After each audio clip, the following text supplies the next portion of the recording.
CPM এবং BJP নেতাকর্মীরা গ্রামে ঢুকলে গ্রাম দূষিত হবে, তাই এদের চিহ্নিত করুন, উপযুক্ত শাস্তি দিন, সামাজিক বয়কট করুন। আবারও বিস্ফোরক মন্তব্য করলেন তৃণমূলের জেলা সভাপতি তথা বিধায়ক আব্দুল রহিম বক্সী। মালদার মানিকচকের ব্রিগেডে জনগর্জন সভাকে সাফল্যমণ্ডিত করতে এক প্রস্তুতি সভায় বক্তব্য রাখতে গিয়ে এই মন্তব্য করেন তৃণমূলের জেলা সভাপতি। তিনি বলেন, বিজেপি নেতাকর্মীরা গ্রামে আসলে চিহ্নিত করুন এবং তাদের সামাজিকভাবে বয়কট করুন। আব্দুল রহিম ব্যক্তিকে তীব্র কটাক্ষ সিপিএম এবং বিজেপির। আমরা বলেছি যে বিজেপিরা কেন্দ্রের ক্ষমতায় থাকার পর পশ্চিমবঙ্গের প্রতি বঞ্চনা করছে।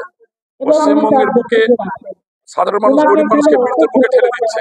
একটাও কোনো ডেভেলপমেন্ট নাই। আমাদের এখানে গঙ্গা ভাঙনের পরিকল্পনা তাদের নেই। অর্থাৎ তারা ক্ষমতায় আজকে 10 বছর ধরে থাকার পরও পশ্চিমবঙ্গের কোনো পরিবর্তন করেনি, মানিকচকের কোনো পরিবর্তন করেনি, মালদা জেলার কোনো উন্নয়ন করেনি।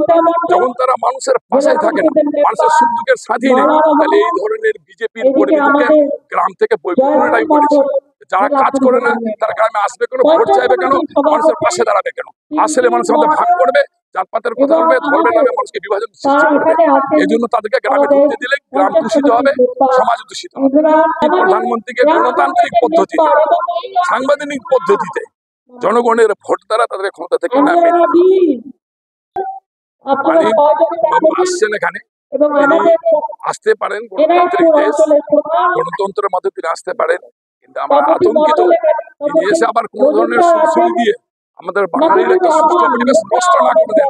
আমরা ওনাদের থেকে এই কারণে ভয় করি, আমরা শান্তিতে হিন্দু মুসলিম একসাথে থাকি, এটাকে যেন তিনি ভেঙে দিয়ে না যান, তার জন্য আমরা ভয় করছি। জেলা সভাপতি আব্দুল রহিম বক্সী তৃণমূলের, তিনি গতকাল মানিকচকে বলেছেন যে সিপিএম নেতাকর্মীরা গ্রামে ঢুকলে তাদের চিহ্নিত করুন এবং উপযুক্ত শাস্তি দিন। কি বলবেন? উনি দীর্ঘদিন ধরে এই একই বক্তব্য বলে বেড়াচ্ছেন চতুর্দিকে। ওনার কথা কেউ শোনে না, ওনার কথা শুনে কোথাও কোনো প্রতিক্রিয়াও হয় না মানুষের মধ্যে। তাই ওনার কথার জবাব দিতেও ঘৃণা বোধ হয়। দলের দাম নেই তো, সেই কারণে সংবাদ মাধ্যমে ভেসে থাকার জন্য, নিজেকে ভাসিয়ে রাখার জন্য উনি এইসব চটকদারি কথাবার্তা বিভিন্ন জায়গায় ইতিপূর্বে বহুবার বলেছেন, আবারও বলছেন। ওনার কথার আমরা কোনো জবাব দিতে চাই না। মানুষ তৃণমূলকে পরিত্যাগ করেছে। শান্তিপূর্ণভাবে মানুষ যদি ভোট দিতে পারে তাহলে পশ্চিমবাংলায় তৃণমূল ধূলিসাৎ হয়ে যাবে, তৃণমূলকে খুঁজে পাওয়া যাবে না। উনি বহুদিন ধরে এরকম কুরুচিকর কথাবার্তা বলছেন। উনি নিজে আমাদের মনে হয় ব্যক্তিগতভাবে একটা নিম্ন রুচির অশিক্ষিত মানুষ, এবং তার আচরণ তার নিজের দলকেই বারে বারে নিম্ন দিকে ধাবিত করছে।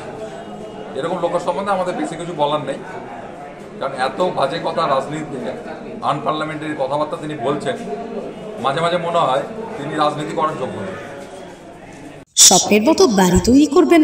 ভাবছেন কোথা থেকে মার্বেল অথবা টাইলস কিনবেন?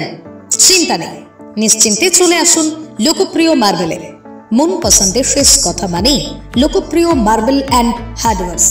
এখানে marble, tiles, bath fittings, submersible, নল ফিটিংস পাইকারি এবং খুচরো সুলভ মূল্যে পাওয়া যায়।